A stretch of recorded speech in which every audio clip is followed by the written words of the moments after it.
I'm Christine Stavropoulos. Και εγώ ο Νίκος Σαμίδης. Και αυτό είναι το Greek Podyssey, το podcast της Ομογένειας. A podcast for Hellenes worldwide, sharing stories, culture, identity, laughs and a little bit of tsugrisma along the way. Γιατί μπορεί να φύγαμε από την Ελλάδα, αλλά η Ελλάδα δεν έφυγε ποτέ από μας.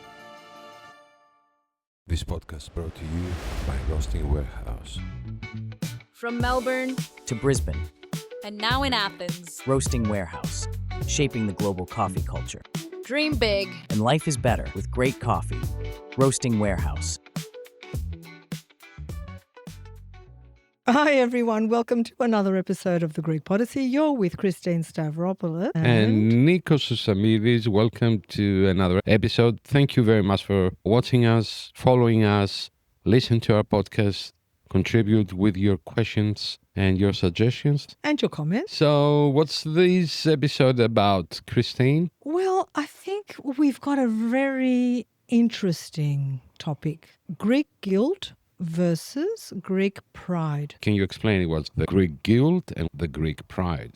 Greek guilt is trying to, growing up, please your parents, meet their expectations, worrying about what people say, doing well at school, and if you don't, you feel you've let your parents down, knowing and speaking your language, marrying someone that your parents would approve of. I don't know if that's as relevant to this generation as it was in mine. You were indoctrinated growing up. Most decisions, and I can only speak on my behalf, most decisions made, and there was this little voice in the back of my head thinking, is my dad going to approve of this? Am I doing the right thing? I think all those things encapsulate Greek guilt. Mm-hmm. Then we cross and go to Greek pride. Let me talk about the Greek guilt. So to summarize this, Greek guilt has to do with the guilt that you feel from the stereotypes that your family have passed on you, the right Greek way to do things. And these stereotypes are not only in Greek values, are also in other countries and nations that they have very strong bonds with culture, family, traditions and all that. So we as Greeks, we have very strong connection with all that. And if you, by accident, step away or fell off the track, then that creates the guilt. Is that correct? Yes. Okay. There's also the element, and I think we've all experienced this, I've sacrificed everything for you. I worked hard. I came to this country with one suitcase, and all I did was work and work, and you owe me. Not so much you owe me, but, this thing of, look what I gave you, and now you're disappointing me because... You're not Greek enough. Well, you're not Greek enough. You want to go out? Like going out for me was a major battle as a young teenage girl with a strict Greek dad. I didn't have an older brother. I didn't have any cousins. So I pretty much broke the mold and paved the way for my two sisters. The burden of generational Greek guilt was on my shoulders. It was a battle. I was always made to feel guilty if I wanted to do something my parents didn't want me to do. But that's a guilt trip. It's not a Greek guilt. Yeah, it was Greek guilt trip. The Greeks put you on a Greek. The Greeks put you on a guilt. They put me on that guilt trip. And they were good at it because it worked. Because then I found myself doing the same to my sisters. I remember my younger sister,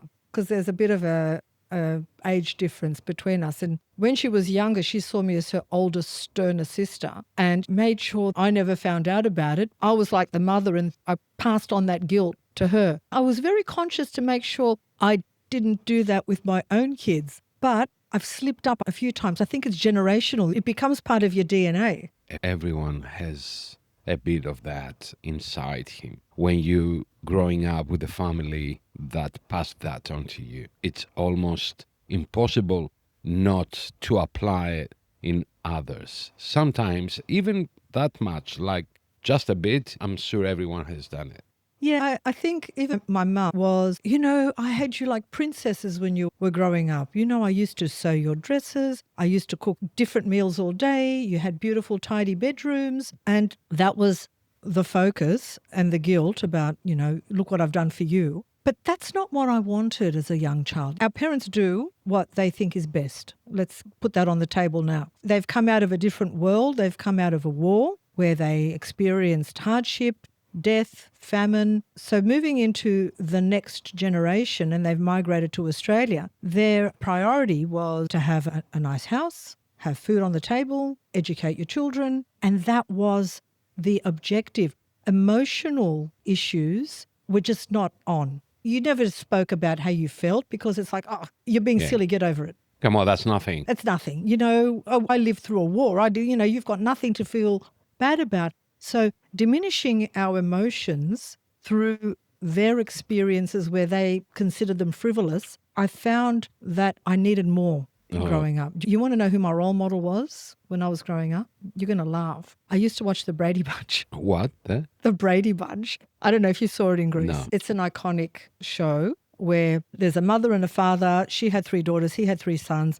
They married. The kids became the bunch. Carol Brady was the epitome of the mother that listened to her daughters, spoke to them and helped them through their emotional growing up, turbulent adolescent years. We didn't have that. It was like, work it out yourself. Yeah, Work yeah. it out yourself. Do you think the newest generations after yours or mine are experiencing the Greek guilt? I don't think so. To It's the something that has faded out. Look, I think we relate more to our kids on an emotional level. So if they, for example, didn't make their bed in the morning, I'll use that as an example because that had to be a done thing in the morning. You haven't made your bed, you know.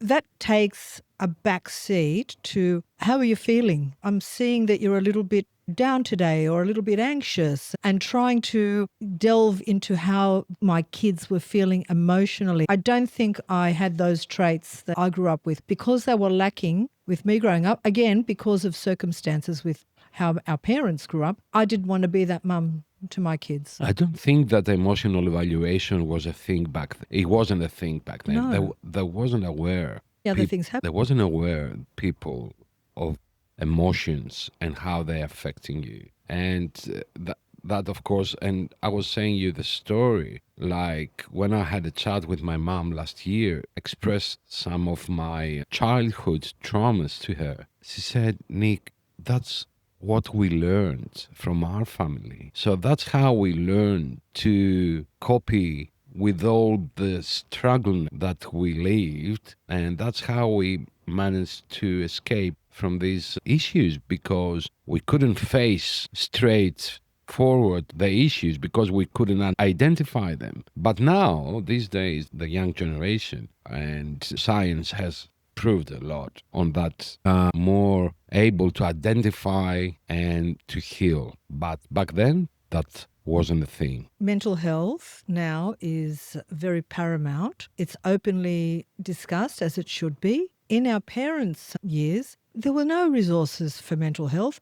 Everything was bottled inside. And I'm just thinking, because we've touched on this in a previous podcast, how someone would feel leaving their family, their familiarity, their loved ones, their job, social circle, with essentially a few changes of clothing, getting on a boat full of strangers and heading to God knows where. The depression, the isolation, the anxiety. Where was that person going to express those feelings and help resolve them? What resources were available? None. None. So the way that you dealt with it, you just worked, you bottled it all up inside. Unfortunately, sometimes those emotions got the better of people. It turned to violence, it turned to alcoholism, and the people around them, family, that themselves didn't understand mental health, just suffered in silence. Yes, that's true.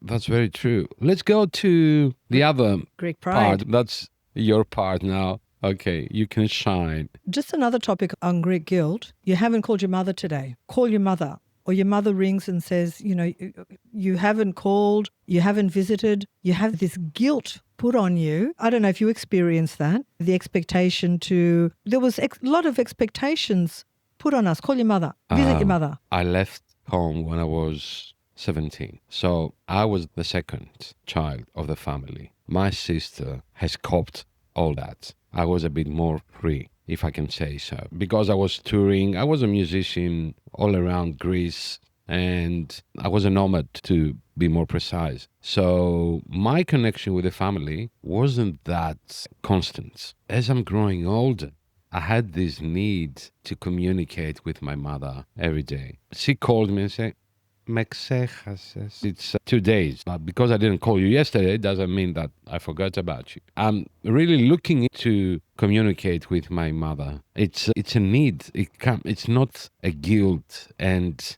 something that I feel as a burden that I carry on, as a weight that I carry on. Oh, I have to call my mother. Do you think it's when we're young and carefree, we're too busy, we're too self-absorbed living our lives, and then as we age, we get older, and particularly when we become parents, we start to see that relevance a lot more? Because I know I started speaking to my mother a lot more after I had my first child. I understood the meaning of being a mother and what that meant, and that drew me closer. It took me more years than after my son was born to come into this need to have a connection restored with my mother. And that came because I've lost my sister and I lost my father. So just me and my mother been left from the family. So if we don't have one each other, then okay, we're doomed. Yeah. Coming up next, it's time for our legal segment with Natasha Karamijo, your trusted voice on Greek legal matters for the diaspora and beyond.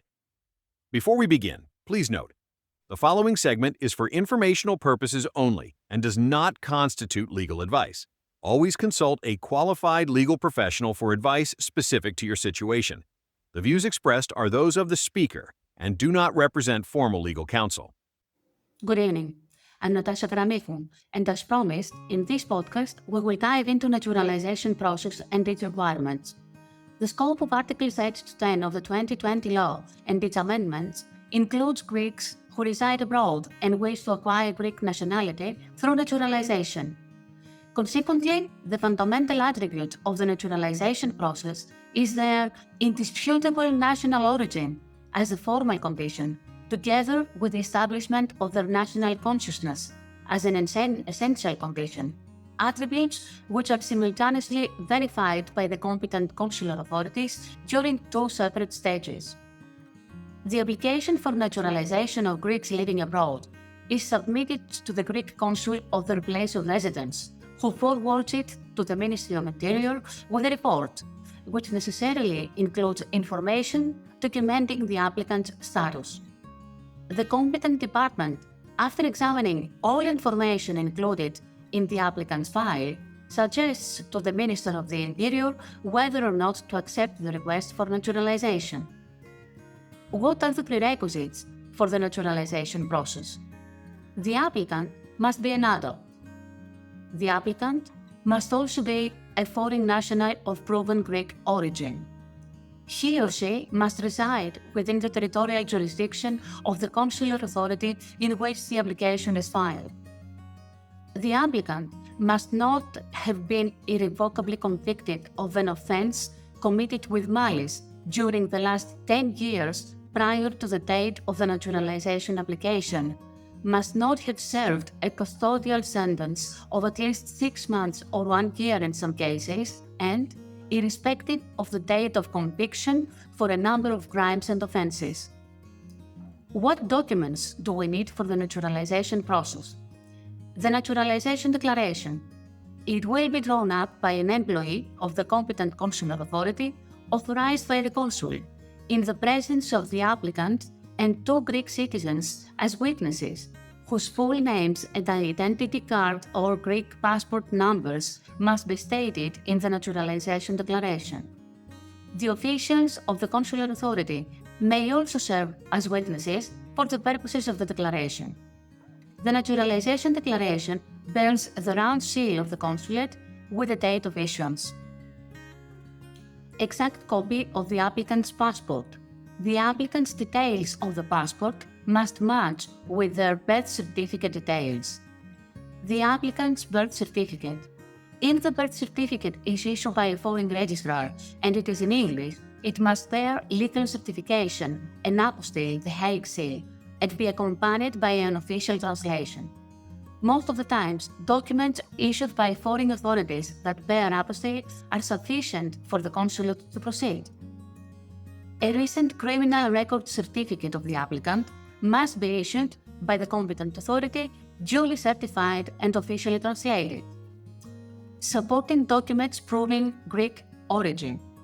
These include data concerning ancestors' registrations, information on their family history, consular registrations, acquisition of Greek nationality by their relatives, and passports, no matter how old they are, issued by consulates or other local authorities. Marriage certificates. In cases where the applicant is married abroad, an original certificate issued by the competent authority, duly certified with apostille and officially translated, must be submitted. With regards to wives who take their husband's surname after they marry, the marriage certificate must document this change as well. You will also need one ID standard color photo. What happens next? The naturalization declaration is submitted and a reference number is issued corresponding to the declaration. Then the authorities check the completeness of the supporting documents as well as their proper validation and translation. The consul conducts an interview with the applicant in order to ascertain their status and that the essential requirements for naturalization are met. In particular, enough knowledge of the Greek language and of Greek history, geography, and political institutions are assessed. After the interview, the consul prepares a report. Then, the file is dispatched to the Ministry of Interior at the Department of Citizenship. In this department, a supplementary check is performed whether the naturalization requirements are met. In the case where the supporting documents submitted are incomplete or have not been submitted in due form, correspondence will take place with the respective consulate. Once the file check has been completed and all the required steps have been taken, a draft decision is drawn up, setting out the full reasons for accepting or rejecting the request. Then, the draft decision is signed and the final decision accepting or rejecting the naturalization request is issued. Greek nationality is acquired upon taking an oath, which must be done within 1 year of the date of publication of the naturalization decision in the Government Gazette. After receiving the relevant correspondence from the competent consular authority, the Naturalization Department will forward the supporting documents necessary for completing the municipal registration of the applicant and their children to the competent municipality. As we all understand, the naturalization process is not easy nor straightforward. Moreover, it is a lengthy process with many traps during its itinerary. What we must also keep in mind is that every legal case, whether it concerns nationality, citizenship law, or any other law, is different. Advanced consultation with an informed lawyer is essential and saves the parties concerned from hassle, delay, and unnecessary expense. First international location marks the debut of Roasting Warehouse outside Australia, a major global expansion milestone. Prime location in Neos Cosmos, nestled in the cultural heart of Athens, easily accessible and surrounded by vibrant local life.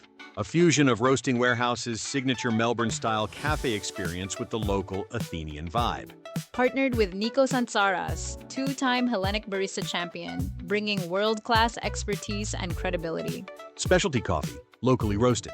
High-quality beans roasted with precision and passion, offering a rotating menu of single origins and blends. Curated food menu, Australian-inspired brunch, fresh pastries, and seasonal dishes tailored for the Greek palate. Designed for experience. A stylish, modern cafe space built for connection, creativity, and quality coffee moments. Hosting events, barista trainings, and tastings to engage local coffee lovers and professionals. Dream big, and life is better with great coffee. Greek pride. Greek pride. What's the difference between Greek guilt and Greek pride? Okay, Greek pride. Do we need a definition about that? I'll give a few examples. Okay. When I hear of innovation, scientific breakthroughs that have come from Greek academics, there are hundreds, if not thousands, I feel pride. When I hear the national anthem, and this goes for both anthems, because remember, I'm born in Australia, so I've got a lot of pride for the country I was born in. When I travel and I see the Australian flag, I feel a lot of pride. Similarly, around the world, if I see the Greek flag and I hear the Greek national anthem, I literally And I'll say it again, I have goosebumps. Look, my tagline is I've got goosebumps. I do get a lot of goosebumps. I'm a very emotional person. I feel things and emotion wells up in me and I get the goosebumps. You know, I'm crying when I see someone taking the gold medal on a sport or we're having a first place in something. Yeah. I feel emotional, like really emotional. I'm crying. And also I feel very, very proud when I see these sorts on Instagram or TikTok, Chinese, Japanese people speaking Greek. Oh my God. I love that. Do you know, I send all those to my kids. Yeah. I say, look at this. He's Chinese. He's African.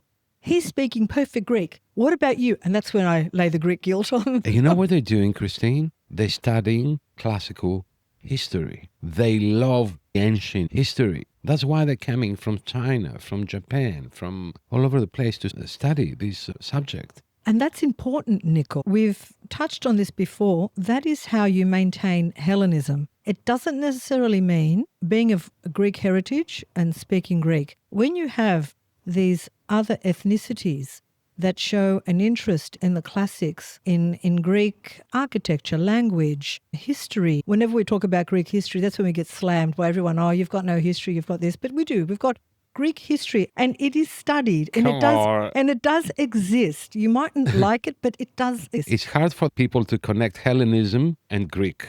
Yes. Anyway, it's very important. And I feel pride when I see someone from another ethnicity that shows an interest in my culture, my language, my heritage, and they learn it better than a lot of the other Greeks. Saying that, Greece's history goes a long way back. So guys, if you want to challenge that, you better start reading, open a few books, and then you realize what it's about, the Greek history. We're connected with this part of the history because these guys over there, they were our ancestors.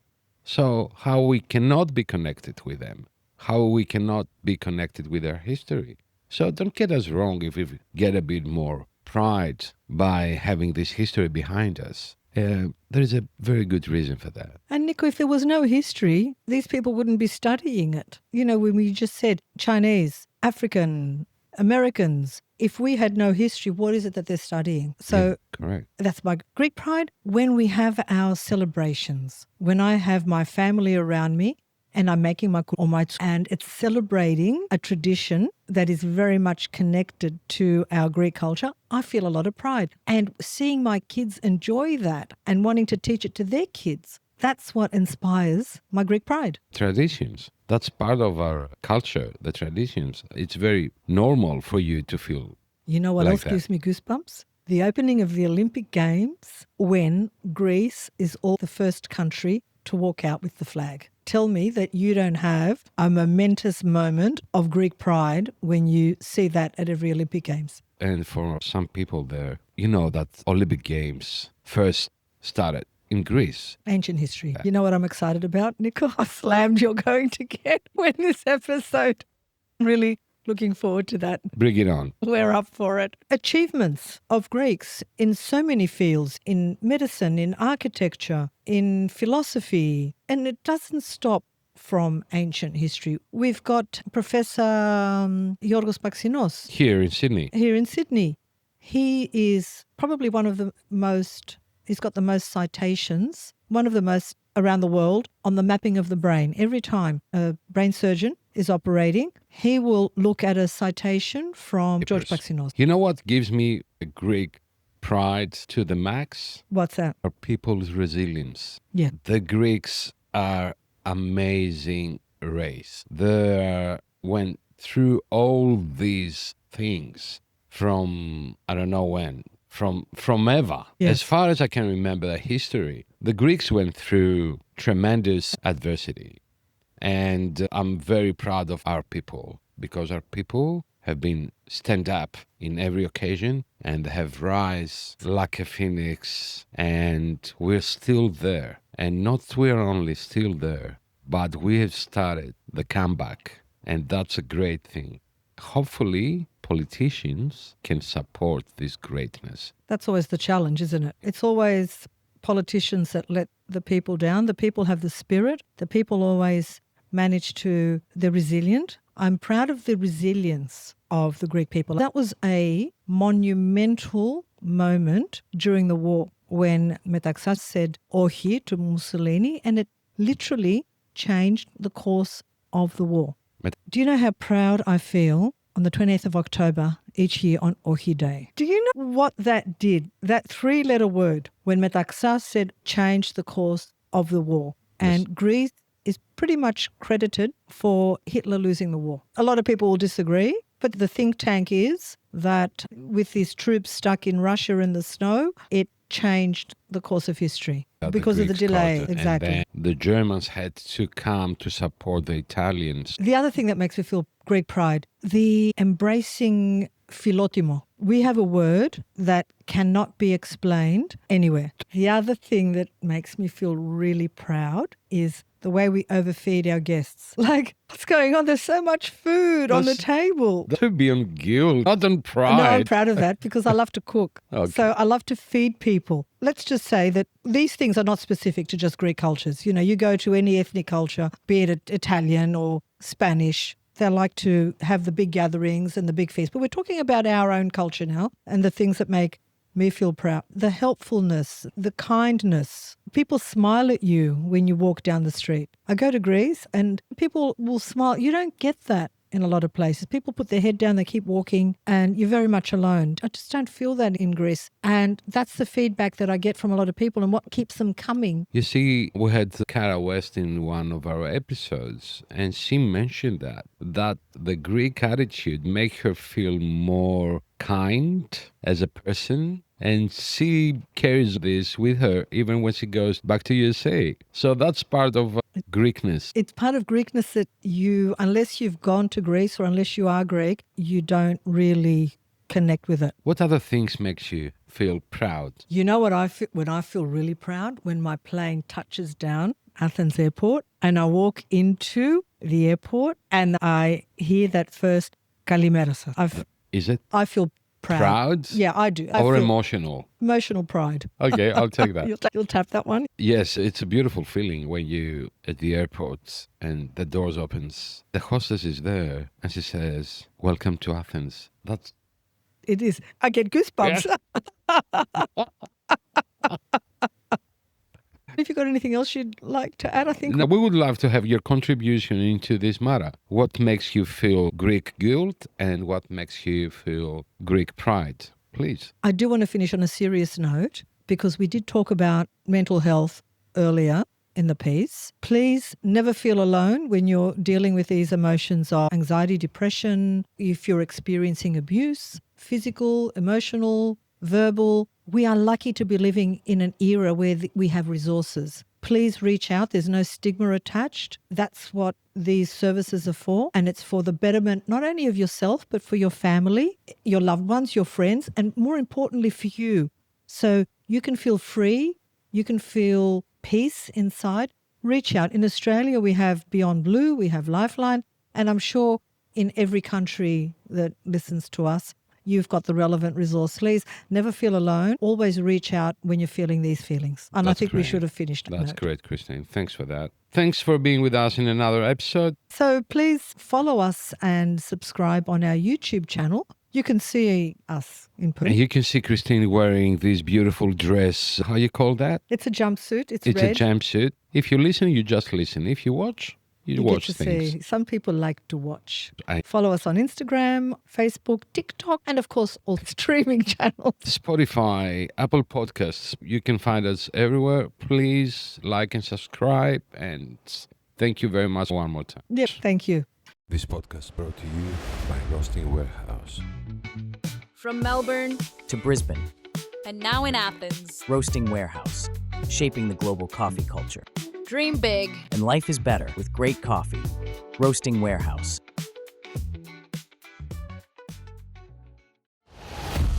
I'm Christine Stavropoulos. Και εγώ ο Νίκος Σαμίδης. Και αυτό είναι το Greek Podyssey, το podcast της Ομογένειας. A podcast for Hellenes worldwide, sharing stories, culture, identity, laughs, and a little bit of tsugrisma along the way. Γιατί μπορεί να φύγαμε από την Ελλάδα, αλλά η Ελλάδα δεν έφυγε ποτέ από μας.